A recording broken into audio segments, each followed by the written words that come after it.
안녕하세요. 반갑습니다. 협정자 성신나 오창민 이사장이고요. 글쎄요, 저는 사실 제가 왜 초대받았는지 모르겠어요. 서울이 지역이라고 할 만큼의 동네인가라는 좀 의문이 있는데, 물론 뭐 성북이 강남이나 홍대에 비해서는 뭐 좀 비교적 뭐 시골이라고 할 만한 동네라고 할 수는 있지만, 서울 성북도 이미 평당 땅값이 1,000만 원이 넘는 동네거든요. 약간 동네 지역이 맞나라는 좀 의문은 들지만, 사실 그래서 제가 하고 싶은 얘기도 지역살이 이런 얘기는 아닐 것 같아요. 그냥 서울에서 살아가는 사람들의 얘기가 될 것 같고, 근데 저희는 좀 더 로컬 중심으로 좀 어떤 좀 활동들 하고 있고 살아가고 있고 시도들 하고 있는지 좀 얘기를 드리고 싶고요. 네, 그렇습니다. 성북은 혹시 아시나요? 구인데 성북구에 대해서는 대충 아시죠? 뭐 고대 있고 뭐 성신여대 있고 대학로 옆에 있고, 기본적으로 저희 동네 소개를 좀 드린다고 하면은 성북구는 기본적으로 일자리가 없는 배드타운입니다. 뭐 기반 산업이라고 할 만한 게 없고요. 그냥 소위 말하는 그냥 사람들이 잠을 자는 동네예요. 그리고 대학이 많은 캠퍼스 타운입니다. 성북구 관내에만 대학교가 8개가 있거든요. 종합대학이 뭐 고대, 성신여대, 국민대, 뭐 동덕여대, 한예종 이렇게 해서 대학이 되게 많은 동네고요.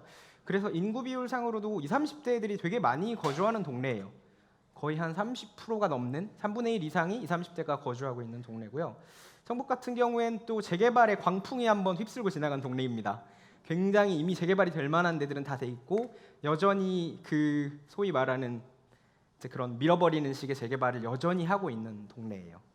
그리고 성북 같은 경우엔 좀 지역이라고 할 만한 부분이 뭐가 있냐면, 그래도 좀 산이랑 물이 좀 있어요. 산이랑 물이 북한산이 가깝고 뭐 성북천이나 덕릉천 같은 게 흐르고 있어서 되게 자연이라고 가깝다고 할 수 있는데, 기본적으로 그래도 도시의 3대 요소를 다 갖추고 있습니다. 여러분, 도시의 3대 요소가 뭔지 아시나요? 버거킹, 스타벅스, CGV입니다. 네, 도시의 3대 요소 다 갖추고 있고요. 요즘은 좀 기준이 바뀌었다고 하더라고요. 요즘엔 도시의 3대 요소가 수제버거, 마카롱, 독립서점 이렇게라고 하더라고요. 네, 그것도 다 있는 동네예요. 네, 협동조합 성북신화는 2013년도에 창업한 협동조합이고요. 저희 벌써 한 5년 차? 저희 5년밖에 안 됐는데 협동조합이라는 법인 자체가 생긴 지가 얼마 안 돼서 되게 약간 뭐라 그러지? 그런 벌써 그런 중견 기업 취급을 받는 그런 협동조합이 됐고요. 저희는 2014년도에 좀 지역 재생을 키워드로 미션으로 하고, 좀 세대 담론을 배경으로 하는 이런 배경을 가지고 있는 협동조합이에요. 그래서 협동조합 성춘나 같은 경우는 뭐 일일이 제가 막 그런 사업들을 소개시켜 드리는 거는 별로 의미가 없을 것 같고, 굉장히 다양한 활동들을 했고요. 지금 한 5년 정도 돌아보면서 한 4가지 키워드 정도로 성북신나에 대한 내용들을 좀 요약해 본다고 하면은, 하나가 생존이었어요. 저희는 기본적으로 좀 그 전공들이 다들 굉장히 안타깝게도 인문학이나 뭐 예술이나 뭐 혹은 뭐 그런 소위 말하는 취직이 안 되는, 돈을 벌기 되게 어려운 비정규직이나 백수 생활을 해야 되는 그런 배경을 가지고 있는 전공을 가지고 있는 친구들이었다 보니까, 사실은 취업에 대한 기대 자체가 별로 없는 그런 친구들이었고, 약간 그런 비관적인 전망에서 시작을 했어요. 어차피 취직도 안 되는 거 그냥 우리끼리 사장 한번 해보자, 창업 한번 해보자라고 해서 한 10명 정도가 같이 모여서 만든 협동조합이고요. 그래서 저희 같은 경우엔 제 첫 번째 키워드가 돈 버는 거였어요. 되게 많은 분들이 막 지역살이 하면은 뭐 가치가 되게 중요하고 공동체가 중요하고라고 하실 것 같지만, 저희의 최우선의 목표는 그냥 돈 버는 거였어요. 한 달에 120만 원씩은 가져가자, 이 활동하면서. 저희가 창업했을 당시에 서울시 생활임금이 120만 원이었거든요. 그래서 한 달에 우리가 120만 원씩 벌고, 이 활동을 통해서 생계가 유지가 돼야 뭐 공동체가 있는 거고 활동이 있는 거고 지역 재생이 있는 거지. 돈도 못 벌면서 그게 무슨 의미가 있냐라는 게 저희의 좀 최우선의 목표였고요. 근데 그렇다고 해서 저희가 또 돈을 버는 회사가 되게 또 싫은 거예요. 네. 저희 같은 경우는 조직 문화가 되게 중요했어요. 그래서 우리가 그렇다고 한다면 어떤 방식으로 일을 할 것인지, 어떤 방식으로 삶을 살아갈지에 대한 조직 문화가 되게 중요했고요. 이 부분은 제가 뒤에서 조금 더 자세히 설명드릴게요. 그리고 세 번째는 생태계에 대한 문제인 것 같아요. 이제 더 이상 시대가 옛날 막 이런 새마을 운동식으로 모든 지역 주민들이 막 이렇게 일치 단결해서 가는 그런 방식의 지역 재생 혹은 지역 개발, 지역 활동 같은 건 더 이상 불가능하거든요. 굉장히 다양한 이해관계를 가진 개인들, 단체들, 기관들이 있고, 그런 것들이 어떻게 유기적으로 협업하고 연결될 것인지를 고민해야 되는 시대고, 그래서 저희도 저희 단체의 성장뿐만 아니고 어떻게 하면 그런 협업적인 관계들 이 안에서 생태계를 만들 것인가에 대한 고민들을 가지고 있는 단체고요. 네 번째는 정주예요. 정주라는 개념이 뭐 어려울 수도 있는데 그냥 쉽게 말해서 한 동네에 오래 사는 거라고 보시면 돼요. 제가 올해 30살인데 제가 지금 성북에서 산지 6년 됐거든요. 5년, 6년 정도 됐는데 제가 살아가면서 제일 오래 살았던 동네예요. 저는 어렸을 때마다 2년마다 이사를 다녔어요. 그래서 저는 어렸을 땐 모르죠. 왜 2년마다 이사를 다니는지. 왠지는 아시죠? 전세 임대 계약 기간이 2년이어서 2년마다 이사를 다니는 거예요. 근데 어렸을 때는 그냥 저희 집은 이사를 좋아하는 줄 알았어요. 아, 새 집을 되게 좋아하시는구나, 이사 가는 걸 되게 좋아하시는구나라고 했고, 어느 순간에는 이삿짐을 안 풀어두더라고요. 왜냐면은 여기서 얼마나 더 살게 될지 모르니까. 근데 지금 한 6년 정도 살면서 되게 좋은 게 한 두 가지가 있는데, 하나는 단골 가게라는 게 생겼어요. 저도 되게 오래 가는. 그리고 동네 친구라는 게 생기더라고요. 오래 사는. 근데 저는 그 이전에 그런 것들을 가져보지 못했고, 단골 가게가 생기면 되게 좋은 점이요, 라이프 코스트가 되게 낮아져요. 뭐 대표적으로 미용실 같은 데가 될 수 있을 것 같은데, 저는 제가 한 6년째 가고 있는 미용실이 있거든요. 이제는 제가 설명할 필요가 없어요. 그냥 가서 앉으면 그냥 한 달 전으로 되돌려줘요. 그냥 그런 것들이 되게 좀 편한 거예요. 그런 소통 비용들이 되게 줄어드는 것, 그리고 내가 써야 되는 그런 경제적인 비용도 낮아지는 것, 이런 것들이 하나의 동네에서 오랫동안 정주했을 때 이런 얻어지는 어떤 삶의 풍요로움 같은 것들이라고 볼 수 있을 것 같아요. 밀레니얼이란 세대라는 얘기를 안 할 수가 없을 것 같은데, 밀레니얼 세대는 뭐 이게 어떤 사전적인 정의로는 베이비 부머 세대들의 자식 세대, 그러니까 80년대 초반부터 90년대 중후반에 태어난 친구들을 밀레니얼 세대라고 부르는데, 이게 약간 그 서양에서 좀 수입된 개념이어서 한국의 상황들하고 완전히 핏하진 않아요. 그래서 한국형 밀레니얼이라고 했을 때는 기본적으로 이제 서양에서 말하는 밀레니얼 세대에다가 이제 IMF 때 집안 한번 망한 경험, 뭐 되게 높은 집값, 뭐 N4 세대 이런 것들 소스로 살짝 치면 그게 한국형 밀레니얼 세대라고 보시면 돼요. 그런 개념인 거고, 뭐 요즘 말하는 뭐 소학생이니 워라벨이니 이런 것들이 어떻게 보면 그런 밀레니얼 세대라는 개념에서 파생된 개념이라고 보시면 될 것 같고요. 어떻게 저희는 뭐 청년 단체 청년 협동조합이라고 소개는 시켜주셨는데, 저희는 스스로 막 청년이라는 정체성을 가지고 있지는 않아요. 그냥 20대 30대일 뿐이지 우리가 무슨 청년이냐라고 하는 거에 더 가깝고요. 근데 그럼에도 불구하고 어쨌든 그 동세대, 동나이대 친구들이 느끼는 그 공동체적 감각이라는 게 있어요. 그게 약간 전 세대와 구분되는 조금 다른 방식의 공동체적 감각인데요. 예를 들면 이런 거예요. 개인주의가 되게 강해요. 그리고 디지털이나 SNS에 되게 친숙한 세대죠. 요즘에는 막 그런 거 있잖아요. 이게 왜 우리가 사는 걸 인스타에 올리는지, 인스타 위에 사는 건지 약간 구분이 안 될 때가 있잖아요. 이런 것들이 있고, 뭐 비혼이나 딩크 같은 것도 어떻게 보면 저희 동세대가 좀 향유하고 있는 라이프 스타일일 수 있다는 생각이 들어요. 이게 뭐 결혼을 못해서인 것도 분명히 있지만 사실은 하지 않아서인 것도 약간 혼재돼 있는 이런 개념인 것 같고, 그리고 사실은 자기결정권이 되게 중요한 세대죠. 저는 아까 대표님께서 서브웨이를 처음 얘기해 주셨는데, 저는 처음에 서브웨이 갔을 때 너무 힘들었어요. 다 골라야 되는 거예요. 제가 빵도 골라야 되고 야채도 골라야 되고 뭐 들어가는 속재료도 골라야 되고, 그래서 막 처음에 갔을 때는 잘 모르겠으니까 그냥 제일 많이 먹는 걸로 해주세요라고 했었는데, 지금은 제가 약간 뭘 좋아하는지 아는, 그래서 약간 음식을 하나 먹더라도 자기 취향, 자기 결정 이런 것들이 되게 중요한 세대구나라는 것들이 있는 것 같고, 또 하나가 불확실성이 되게 커졌다. 그러니까 더 이상 전통적인 삶의 서사가 박살이 났잖아요. 예를 들면 뭐 몇 살에 대학을 가서 몇 살에 취직을 해서 몇 살에 결혼을 해서 애를 낳고 산다라는 서사 자체가 완전히 박살나버린 세대이기 때문에 되게 불확실성이 커졌어요, 삶에 대한. 근데 이게 약간 두 가지 측면이 있는 것 같아요. 이 불확실성을 견딜 수 있는 정도의 힘이 있는 친구들은 이게 굉장히 자유고 자율인데, 이 불확실성을 견딜 수 없는 친구들에게는 이게 굉장히 불안과 공포인 거예요. 그 차이들이 좀 있는 것 같아요. 그리고 어쨌든 지금의 시대는 장기적인 저성장 시대에 접어들었어요. 더 이상 성장이 없는 시대를 우리는 살아가야 되고, 이 성장이 없는 시대에서 우리는 어떤 삶을 선택해야 될 것인가가 사실은 저희 세대들이 고민해야 되는 문제인 거죠. 그 연장선상에서 협동조합 한국신라가 있다고 보시면 돼요. 그러니까 약간 표로 정리하면 이런 거예요. 이제 과거에는 개인보단 조직이 중요했어요. 하지만 지금은 그렇지 않죠. 뭐 내가 뭐 조직을 위해 희생한다, 헌신한다, 늦게 퇴근한다 이런 거 없어요. 그냥 나는 월급 받고 나는 퇴근 시간 되면 집에 가겠어. 약간 조직보다는 개인이 우선되고 속도나 규모보다는 디테일이 되게 중요시 되죠. 뭐 요즘에 뭐 어떤 하나 가게 같은 데를 가더라도 뭐 가격이 어쩌고 이런 거보다도 인테리어가 얼마나 예쁘고 뭐 혹은 그런 작은 뭐 서비스 같은 것들이 얼마나 좋고 이런 것들이 더 중요하고 또 노동보다는 뭔가 과거에는 내가 노동을 통해서 어떤 정체성 그래서 네가 무슨 일을 하고 직업이 뭐고 이런 것들이 정체성이었다고 하면은 지금은 내 여유에서 사실은 정체성을 찾죠. 내가 어디를 여행 가고 어떤 취미를 좋아하고 어떤 취향을 가지고 있고 어떤 지향을 가지고 있고 그리고 과거에는 어떤 리더십이 되게 중요한 시대였죠. 되게 유능한 엘리트 리더가 저쪽으로 가자라고 해서 가는 방식이었다면 지금은 오너십이 더 중요한 시대.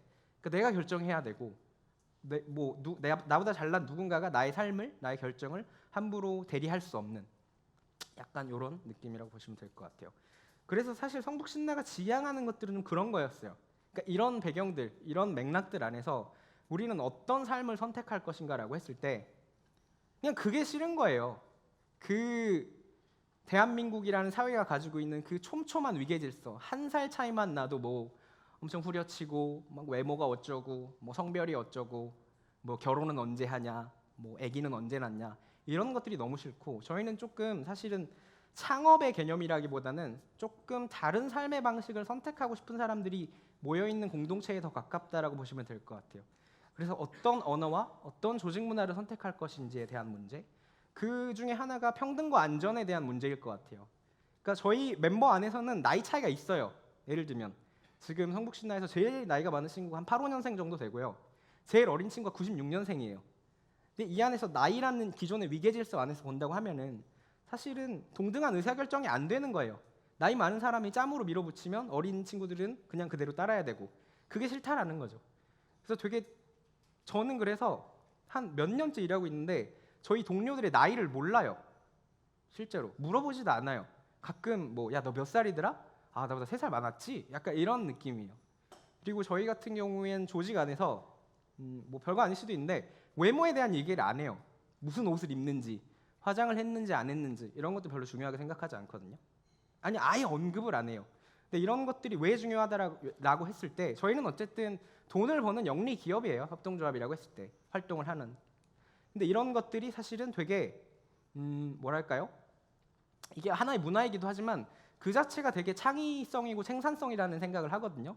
내가 외모나 그런 사내 정치나 이런 것들로부터 자유로워서 내가 가지고 있는 강점과 역량을 충분히 발휘할 수 있는 환경이라면 그것 자체는 저는 기업 문화라고 했을 때도 굉장히 플러스되는 요인이다라는 생각들이 들고요. 그래서 사실 저희가 하고 싶은 건 그러니까 장기적으로 성북신라가 좀 이루고 싶은 공동체는 무엇이냐라고 했을 때 그냥 그 개인이 존중되는 그러니까 과거처럼 막 공동체를 만들기 위해서 그 개인이 희생하는 방식이 아니고 그 개인들이 그냥 개인 그대로 존재하고 그 안에서 어떤 존중받는 서로 존중하고 존중받는 그런 공동체를 만들고 싶은 게 어떻게 보면은 저희의 지향이었고 그래서 저희가 지금 무중력지대 성북이라는 공간을 운영하고 있어요. 실제로 성신여대 입구에 있고요. 뭐 공간이 그렇게 크지는 않아요. 한 6, 70평 되는 공간인데 서울시에서 조성한 공간이고요. 저희는 민간 위탁으로 해서 운영을 하고 있어요. 근데 저희가 이 공간을 운영하면서도 저희 조직이 가지고 있던 조직 문화나 철학 같은 것들이 되게 많이 드러나는데 약간 저희가 뭐 이런 공간을 그러니까 서울시의 공간을 운영한다라고 해서 저희가 이거를 위탁해서 운영한다라고 해서 저희가 이거를 일방적으로 다 결정하고 다 기획하고 예산도 우리가 다 집행한다라고 하면은 사실은 이 공간을 이용하는 사람들의 주인 의식이라든지 내가 개입할 수 있는 여지들이 없는 거잖아요. 그래서 저희는 그런 것들을 다 여는 거죠. 그래서 저희가 뭐 직접적으로 기획하는 활동도 없어요. 그리고 공간에 대해서도 저희가 막 안내하거나 이런 것도 없어요. 그냥 곳곳에 그냥 이 공간을 어떻게 이용하시면 됩니다라고 안내 표지판 정도가 붙어 있는 거예요. 그래서 그냥 알아서 쓰고 알아서 정리하고 알아서 가시고. 그리고 공간 운영하다 보니까 뭐 처음에는 10시까지 해보다가 좀 10시 넘어서도 계시는 분이 있네? 하면 그냥 12시까지 연장 운영도 한번 해보고 이런 방식으로 좀 운영을 하고 있고요. 뭐 또 하나는 어쨌든 저희가 로컬 기반, 지역 기반으로 활동한 단체이다 보니까 좀 지역에서 활동하고 있는 다른 마을 공동체 활동하시는 분들과의 좀 함께 하는 법들을 고민하지 않을 수가 없는데요. 그런 관점에서 저희 이제 앞서도 성북구는 굉장히 재개발 광풍이 휩쓸고 지나간 동네라고 말씀을 드렸잖아요. 저희가 활동하는 곳에 그렇게 멀지 않은 곳에 정릉에 교수단지라는 동네가 있어요. 여기도 한 40년, 50년 된 단독주택이 밀집해 있는 엄청 오래된 동네인데 정릉이 유네스코 문화유산 등록돼 있는 정릉 바로 앞에 있는 동네고요. 여기도 이제 재개발하는 업자들이 들어와서 여기 재개발 딱 밀어버리고 아파트하고 재개발하면 보상금 얼마 받고요. 막 해가지고 완전히 커뮤니티가 반으로 쪼개진 거예요. 찬성하는 사람 반, 반대하는 사람 반. 그래서 반대하시는 분들이 이 동네가 굉장히 역사를 가지고 있고 문화유산과 굉장히 가까운 동네고, 근데 이런 동네가 그냥 재개발로 밀려서 아파트가 올라가는 게 무슨 의미가 있느냐라고 해서, 근데 조금 점잖으셨어요. 근데 또 이분들은 좀 다른 방식으로 한번 이거를 반대하는 운동들, 투쟁들을 해보자라고 하셔가지고 약간 자기네들끼리 막 그 정기적으로 정원을 개방해서 축제를 하세요. 그래가지고 사람들이 보러 오기도 하고 실제로 막 여기서 활동하시는 활동가들이 그런 정원 축제를 할 때 그 정원에서 결혼식을 하기도 하고요. 약간 이런 방식으로 공동체를 만드는 방식으로 이 동네가, 이 마을이 그렇게 아파트 밀어버리고 아파트를 지어버릴 만큼의 그런 역사성이나 장소성이 없는 동네가 아니다라는 활동들을 하시는 분들이 있는데, 저희도 약간 그런 거에 되게 감명을 받아서 저희도 좀 같이 해볼 수 있는 게 없을까라고 고민을 하고 있던 차에 제가 여기 회장님이 계신데, 회장님이 여기 공간이 한 40년 동안 다방으로 운영하는 공간인데 그 다방 사장님 은퇴를 하시면서 임대로 나온 거예요. 되게 저렴하게. 야, 이런 데가 하나 있는데 너네들이 한번 운영해 보면 어떻겠냐 그래가지고 저희가, 근데 이게 보증금이랑 권리금이 1,500만 원이래요. 근데 1,500만 원이 어디 있습니까 저희가. 그래서 막 다 모았어요 사람들을. 야, 너 100만 원 내놔, 너 100만 원 내놔, 너 또 한 얼마 내놔, 이렇게 해가지고 다 모았는데, 뭐 물론 제가 제일 많이 냈어요. 제가 대표여가지고 제가 제일 많이 내기는 했는데, 그렇게 1,500만 원을 모아서 지금은 막 공사를 하고 있어요. 공사를 하고 있고, 저희가 이 공간들은 좀 어떻게 활용하고 싶냐라고 했을 때는 약간 저희 동세대들의 좀 주거적 특징이기도 한데요. 거실이 없어요. 거실이 없는 집에 살아요, 되게 많이. 그러니까 거실 문화라는 거에 대한 경험 자체가 별로 없는 거예요. 근데 사실은 저도 원래는 원룸 살다가 거실 있는 집으로 이사를 갔거든요.